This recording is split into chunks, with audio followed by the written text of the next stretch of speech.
15 अगस्त 1947 जिस दिन इंडिया को ब्रिटेन के द्वारा आज़ादी दी जाती है।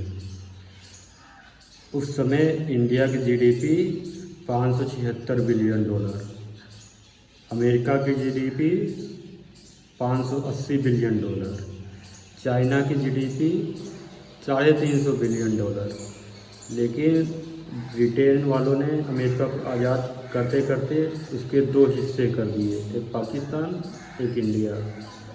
576 बिलियन डॉलर में से 76 बिलियन डॉलर पाकिस्तान को दे दिए गए। इंडिया के पास बचे 500 बिलियन डॉलर। अमेरिका के पास थे, अमेरिका की GDP 580 billion dollar, China 350 billion dollar. उस समय इंडिया दुनिया की लगभग दूसरी सबसे बड़ी इकोनॉमी थी। वक्त चलता गया, गवर्नमेंट राज करते गए, अमेरिका धीरे धीरे डेवलप होता गया, उसके लोग पढ़ाई लिखाई पे ध्यान दिए, डेवलपमेंट करते गए।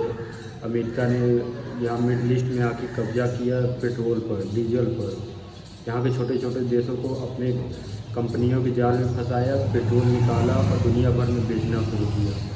उसी समय डीजल पेट्रोल की गाड़ियाँ नई नई निकल रही थी, तेज़ी से इंफ्रास्ट्रक्चर बढ़ रहा था, डीजल पेट्रोल का डिमांड बढ़ रहा था। उसी से अमेरिका की जीडीपी बढ़ते बढ़ते 1947 में अमेरिका की जीडीपी 580 बिलियन डॉलर। वही 1950 में महज 2 साल में अमेरिका की जीडीपी लगभग 100 गुना बढ़ जाता, 100% बढ़ जाता है और 1 ट्रिलियन हो जाता है, दुनिया की सबसे बड़ी इकोनॉमी।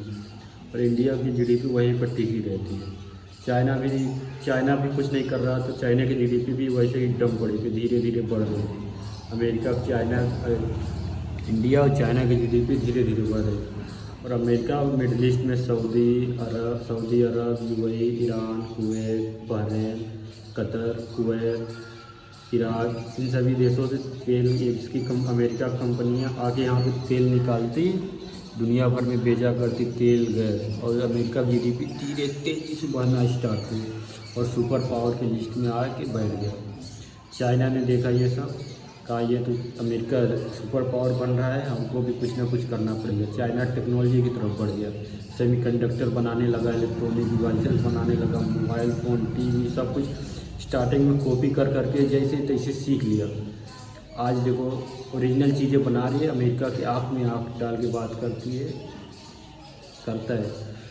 और वही इंडिया, उसकी जीडीपी जहाँ पर 1947 में 500 बिलियन डॉलर थी, आज 2025 में 5 ट्रिलियन डॉलर हो गई है। 1990 के दशक में चाइना धीरे धीरे बढ़ते बढ़ते इंडिया की जीडीपी के बराबर आ गया था। आज चाइना की जीडीपी 19 ट्रिलियन डॉलर है और अमेरिका 30 ट्रिलियन डॉलर, दुनिया की सबसे बड़ी इकोनॉमी बना हुआ है। आज वही अमेरिका जो कि 1947 में हमसे लगभग 4 बिलियन डॉलर आगे हुआ करता था, आज कह रहा है कि India is the dead economy. Trump, India is not dead economy, India can not lose our power. India भी धीरे धीरे डेवलप हो जाएगा, डेवलपिंग कंट्री है, डेड इकोनॉमी नहीं है। हमको भी चाइना से सीख लेना होगा, सेमीकंडक्टर बनाना होगा, camera, TV, electronic devices, multiple चीज़ें बनानी होंगी। हम लोगों के पास oil, refinery, natural resources, gas, ये सब नहीं है। हम भी टेक्नोलॉजी के जरिए ही बढ़ सकते हैं। अमेरिका दूसरों के रिसोर्सेज को लेके तब सुपर पावर बना है। इंडिया चाइना से सीख के आगे बढ़ सकता है और हम भी सुपर पावर बनेंगे, दुनिया को दिखा सकते हैं अपनी पावर। वो हम उस कंट्री में है, आप कह सकते हो कि गरीब अगर लोन ना चुकाए तो उसका घर बिक जाता है, और अमीर आदमी लोन ना चुकाए तो बैंक बिक जाता है। तो यहाँ पर अमीर लोगों को इतना पावर चलता है। यही अमीर लोगों से मैं रिक्वेस्ट करता हूँ हाथ जोड़ के कि आओ आप टेक्नोलॉजी के दौर में, टेक्नोलॉजी बनाओ, दवाइयाँ बनाओ, इलेक्ट्रॉनिक डिवाइसेस बनाओ, दुनिया भर में बेचो और इंडिया को सुपर पावर कंट्री बनाओ। हम 5 ट्रिलियन नहीं, हम भी 25 ट्रिलियन 30 ट्रिलियन के लायक हैं। हम भी डेवलपमेंट कर सकते हैं। हर घर में हमको अगले 2050 तक हर घर में एक हेलीकॉप्टर चाहिए, एक प्राइवेट जेट चाहिए। और ये इंडिया के अमीर लोग ही कर सकते हैं। ये डोनाल्ड ट्रम्प जो मोदी जी को बुला के बोलता था हाउडी मोदी, और मोदी जी ने अपने दोस्ती के मारे उसको जा कर के उसका जगह जगह कैंपेन किया, उसके देश में जाके अलग पॉलिटिकल पार्टी जो अपोजिशन के लोग थे उनसे बिना डरे हुए कि अगर ये लोग दोबारा जीत के आ गए तो मेरा क्या हाल करेंगे, मेरे कंट्री मेरे इंडिया का क्या हाल करेंगे, उनसे डरे बिना इस ट्रम्प के लिए कैंपेन किया और बोला भी अपने कैंपेन में रैली में कि अब की बार ट्रम्प सरकार। लेकिन उसी ट्रम्प ने मोदी जी के साथ आज क्या किया है, इंडिया में 25% टैरिफ लगाया है। ट्रम्प ने आज साबित कर दिया है कि वो किसी का नहीं, एक अकेला बिजनेसमैन है, सिर्फ बिजनेस के लिए देखता। अभी चाइना से टक्कर लिया था, 300% टैरिफ लगा रहा था, चाइना ने भी 300% टैरिफ लगाया और फिर वो वहाँ से छोड़ के हट गया। चाइना से कहा कि अभी 3 महीने के लिए डिले कर दिया। चाइना ने मुंह तोड़ जवाब दिया, मोदी जी ने मुंह तोड़ जवाब नहीं दिया था, उसको छोड़ दिया कि दोस्त है, दोस्ती के लिए छोड़ रहा था। लेकिन अब मोदी जी आपको भी ट्रम्प को जवाब देना चाहिए। हम इंडिया, हमको अमेरिकन से क्या ही काम, लग्जरी चीज़ें अमेरिका से आती हैं, हमारे यहाँ उतने अमीर लोग हैं नहीं, हम लोग गरीब लोग हैं। हम लोगों को टेक्नोलॉजी चाहिए, डेवलपमेंट चाहिए। चाइना से दोस्ती करे, व्यापार करे, ठीक है। अमेरिका से हमारा कोई लेन देन नहीं। उसके टैरिफ का 25% टैरिफ से हमें कोई दिक्कत नहीं पड़ता है, उसको लगाने दो, जाने दो, भाड़ में जाए चाइना, भाड़ में जाए अमेरिका।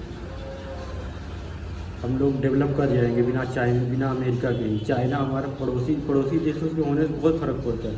चाइना इतना डेवलप हो गया आज दुनिया में दूसरे नंबर पे, पहले नंबर पे आ सकता है। हम लोग भी अगर चाइना के साथ में रहे तो चाइना पहले नंबर पर रहेगा, हम लोग दूसरे नंबर पर रहेंगे। अमेरिका कहाँ रहेगा पता ही नहीं चलेगा। मोदी जी चाइना से दोस्ती कीजिए, ठीक है। जो अमेरिका इंडिया को 25% टैरिफ लगाया हुआ है ना, इंडिया भी 2-3 महीनों से यही सब प्लानिंग कर रहा था कि अगर अमेरिका हम पर टैरिफ लगाता है तो हम उसके लिए क्या क्या कदम उठा सकते हैं उसके खिलाफ। तो इंडिया का सबसे बड़ा वेपन, सबसे ज़्यादा ताकतवर हथियार अमेरिका पर जो वार करने के लिए रेडी इंडिया कर चुका है, वो क्या है? इंडिया के इंजीनियर्स, अमेरिका में काम करने वाले इंडियंस लोग, इन लोगों को अपना पावर बनाने की कोशिश कर रहे हैं। इंडिया की क्या प्लानिंग और स्ट्रेटजीज है हम समझते हैं। आप समझ लीजिए, गूगल के सीईओ सुंदर पिचाई, माइक्रोसॉफ्ट के सीईओ सत्या नडेला, ट्विटर के सीईओ पराग अग्रवाल, ऐसे अमेरिका में बड़ी बड़ी टेक कंपनियां, उन सब के सीईओ, मैनेजर, बड़े बड़े डायरेक्टर्स इंडियंस हैं। इंडिया उन पर टैक्स, अमेरिका इंडिया पे 25% टैक्स लगा रहा है। अब इंडिया क्या करेगा? अपने नागरिक को, अपने निवासियों को, अमेरिका से जो सीईओ वगैरह हैं उन लोगों को अब इंडिया बुलाने की प्लानिंग कर रहा है। वहाँ से उनकी कंपनियों को छुड़वा के इंडिया में जॉब देगा, बिलियंस ऑफ बिलियंस, कितना मर्जी पैसा उनको चाहिए देगा, और कहेगा अपने ही देश में रहो, यहीं पर ही व्यापार करो, बिजनेस खड़ा करो, अपनी कंपनियां बनाओ, टेक कंपनीज बनाओ। अमेरिका में रह के चला रही है, सीख तो लिए ही हैं। यहाँ पर आके खुद का यूट्यूब बनाएंगे, खुद का गूगल बनाएंगे, खुद का फेसबुक, खुद का इंस्टाग्राम बनाएंगे। तब ये अमेरिका की आँखों में आँख डाल के बात करेंगे। तब हम सच में कह ही सकते हैं कि अमेरिका क्या कहता था और हम क्या कहते हैं, तू क्या है बे, ठीक है। अगर ये सभी लोग, सुंदर पिचाई, पराग अग्रवाल, सत्या नडेला, ये सभी छोड़कर आ जाते, अगर सुंदर पिचाई गूगल छोड़ देते, गूगल की जीडीपी तेज़ी से कोलैप्स कर जाएगी, माइक्रोसॉफ्ट का जीडीपी तेज़ी से कोलैप्स हो जाएगा। सत्या नडेला, सुंदर पिचाई, ये सभी छोड़ देते ना, अमेरिका की जीडीपी तेज़ी से कोलैप्स करना शुरू हो जाएगी, डाउनफॉल, दुनिया भर में तबाही मच जाएगा, लोगों का सर्वर काम करना बंद हो जाएगा, इंटरनेट काम करना बंद हो जाएगा। तब इंडिया की पावर अमेरिका को पता चलेगा। तब अभी कुछ नहीं है, ट्रम्प खुद ही आके माफ़ी मांगेगा। ये इंडिया का जो ये प्लानिंग है ना, इंडिया को रोल तो करने दो, इंडिया को लागू तो करने दो, यही 1-2 महीने में अभी लागू कर देगा। मोदी की अभी बात चल रहा है, इनकी प्लानिंग यही है।